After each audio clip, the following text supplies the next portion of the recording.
Their currency should have gone way up relative to housing in worth.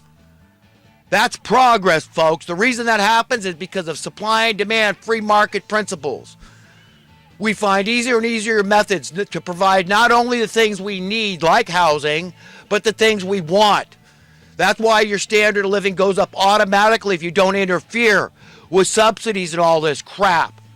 So they're exacerbating the problems, exacerbating this housing crisis where we got homelessness. They just came out with a report locally here in Chico. Okay, Butte County here, Northern California. Homelessness has virtually doubled in 3 years. That's President Obama's legacy. Doubling the national debt from $10 trillion to $20 trillion and exploding poverty. And this is a communist, this is a socialist, this is a liberal. Not in my mind. Okay, this is certainly not an American. This is not an egalitarian. This is no JFK. This is no Donald Trump. I'm not blaming Donald Trump for this. This is still that train that's got momentum, man. He's got to bring this thing to a halt, and then it's got to change tracks. We got to get on a new trajectory, a real trajectory of progress, true progress, fiscal prudency. Solve the damn problems. This debt, this national debt, it's totally illegitimate. No, we shouldn't pay it. Whoever put their stamp of approval on it should pay it. You go work it out. You money printing class, you say, oh, all we needed to do this was for the Congress and the Senate, all these high-ranking politicians to put their stamp of approval on this thing. And then who's paying it? Who's paying it? It's falling on the backs of poor. Why do you think homelessness doubled? We're in the red, okay? This is bad, bad, bad. This should never be allowed. We should never be allowed to go into the red as a nation. Not one day, not one red cent. Yes, I'm sorry, folks, but, it's tough. I walk around all week, often very frustrated, man, in a state of perpetual indignation, chronic disgust at the system. I hate it. You'll never meet somebody that loves their life more. I love just to exist. I'm so grateful. And I've got a great, powerful will to live. I'm probably going to live to be 100 because of that. But on the same hand, folks, it's a paradox. I cannot stand my life in a world that is so utterly rife and inundated with injustice and evil. Okay, and it is still coming from every corner. Okay, these people aren't going to give up. These evil people that want to keep creating the policies we live under, that want to keep chipping away at your standard of living, and they want you to go along with it. They want to move that Overton window, and they want you to just adjust to it. Oh, well, that's bygones. Let bygones be bygones, man. You're living over 50 years in the past with JFK, and you're living over, what do we got now? We got 9 years, okay, in the past on 2008 bailout, okay, euphemistically called a bailout, okay? No. This is here and now. This is the present. This is what I'm talking about, folks. I've had to watch this damn thing unfold for far too long, and I'm sick and tired of it. And I want everybody else to get sick and tired of it. Sick and tired of having to hear me talk about this stuff. So educate people. That's what information is. That's what the mainstream media's job should be. Are they informing people? Are they educating people? No. So where do I go for it? I go to Alex Jones and InfoWars, and I count on his reporters. But if I'm not getting it there, man, where am I going? People got to understand, and they got to explain other basic economic principles. And I've learned mine from the greats, Adam Smith in particular. Okay, and you want to know what every country's greatest asset is? It's a willing workforce. And who could deny we have that? It's not the workers' fault. It's not the fault of the poor. They're creating poverty. Why should I fight against something that's a losing battle? So what? You want me poor? Okay, here you go. I'm not dealing with it. I'm not going to keep feeding the beast. I'm not going to be your rent slave. Okay, I'm not going to feed it and be more culpable. We're all culpable. I still spend Federal Reserve notes. I'm not going to lie. I'm going to be honest. But I sure as hell don't have to like it. And the less I'm involved in this thing and feeding this monster, this beast, then the less culpable I am. So all you people that think, oh, well, it's so great that Trump's going to lower my taxes and all this, and he's a champion in the middle. Hey, your numbers are still going up. You better damn well give a crap about that national debt. It better be your concern.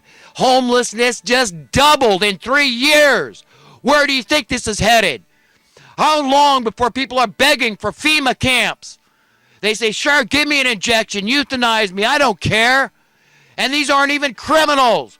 If they were criminals, if they said, I can't take the pressure anymore, I can't live out in the cold, I'm going to die, I'm going to break the law, I'm going to jail, I'm going to get 3 huts and a cot, I'm going to get medical care and education, and when I come out, I'm going to get housing.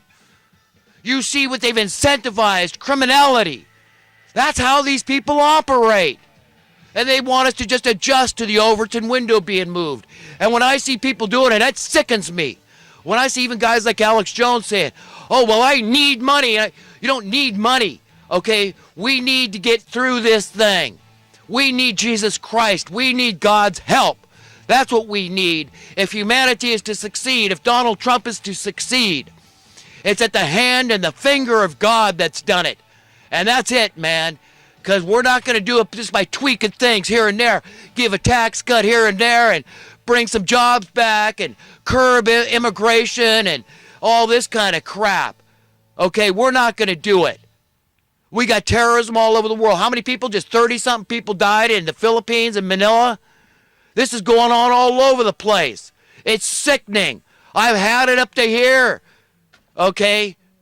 I've had it. And people got to start getting it. Please, in the name of Jesus, please, folks, get it. Understand what you're up against. Monsters. They are so much more diabolical than you can wrap your mind around, okay? That's a matter of fact. So don't make the mistake to think that, hey, you know what? I'm trying to alarm people, and I'm just being hyperbolic for effect. No. I am sick of this thing to my back teeth, okay? I've had it. I've had to watch this thing. When I was a little kid, I saw JFK getting murdered. And I saw a grief-stricken nation, the greatest nation in the world. Okay? And I'm tired of it. I want everybody else to get tired of it, damn it, and demand justice. You know when your rent's going to stop going up, all you tenants out there, is when you tell your landlord, hell no! I've had it with you. I can't take it anymore. I wasn't born just to be a rent slave. Your livestock, your farm animal. I'm a human being. I want financial justice, economic justice. And I'm not going to adjust to this social Darwinian economics. Just make it harder and harder and harder. More and more hopeless to ever realize the American dream of home ownership. Just forget it, man. Accept your lot. Well, what's going to happen when you're too old to pay your rent? You think you're not going to be on social welfare services? You think you're not going to depend on Section 8? You think you might not be homeless, begging off relatives or friends, whatever you have to do to survive? Yes, you will. Okay, so you better stand up now. Okay, that's what it takes. It takes a bunch of individuals on their own telling their landlords, that's it, the train stops now. I'm tired of you debasing the worth of my currency. I can't just demand a raise from my boss, a commensurate, proportional, equivalent raise. And if I can't do that, then I just got to pay decrease. And anybody with 2 brain cells to rub together can figure out that's untenable. It cannot go on in perpetuity. It's got to bust. It's got to break. It's a Ponzi scheme. It's a pyramid scheme. And if we accept it, we're guilty. We're complicit of turning America into a third world country where we're trying to flee to a better place. And then we're treated like second-class citizens. We can't have all these people being brought into our country and leapfrogging. This is to put a demand on things. Don't you understand? That's what it's all about. That's what it's all about. People that, nobody's talking about that. I don't hear it from any of Alex Jones's reporters or quasi-affiliate reporters. Okay, and Jerome Corsi, I didn't mean to go off on, I like Jerome Corsi, but he's picked a special interest group. He's talking about all the wrongdoings with Freddie Mac and Fannie Mae and all this. They were part of this scam, man. It's just a group of, they wanted to make it simple, so they consolidated all these mortgages into a pool. Investors like nice, neat little packages. So they thought, I could steal this wealth. I could be part of this conglomerate that's privatizing the profits and socializing the debt. Okay? And it just didn't work out. Some people got burned. Well, that's the way it has to work, isn't it? I'm not saying that it's okay, but what about all the homeowners that lost their homes through these liar loans? Why don't we make them whole? Why don't you represent them, Jerome Corsi? Okay, why aren't you all pissed off about that? A lot of them are the ones that are homeless out there on the streets. And the rest of the country is behind the curve. That's another part of my frustration. As a Californian, you just don't understand yet. You will. You will. Okay, when you start seeing your housing prices double and you think it's so great because you're a landlord or you're a homeowner and you got all this unearned increment, this income and your equity of your home, you think it's so wonderful. And not caring about others. You know where the mark of the beast is? It's in your heart. It's in your head, your mind. Okay, that's where it is. In your hand. The love of money. You can't serve two masters. God knows who your master is. And if it's not him, it's Satan. And Satan is working through the money. That's what empowers him and his minions. Witting or not, okay, this is it. Okay, because you're not going to stand for God. Well, God, I just didn't know. I didn't bother. Well, you didn't bother to think. You've got no substance. You got to go somewhere and learn that you don't want to be in hell. You don't deserve to be around upright, decent human beings that just don't want to be bullied around. That say, I want equal rights, equal entitlements. It's in my Constitution as a good American, as a good human being. These are from God, you understand, these entitlements, these rights. Do you understand what I'm getting at here? We need to ask those serious questions. Like exactly, I want to name names. Whose land, whose property is government property? Quote, let's define government.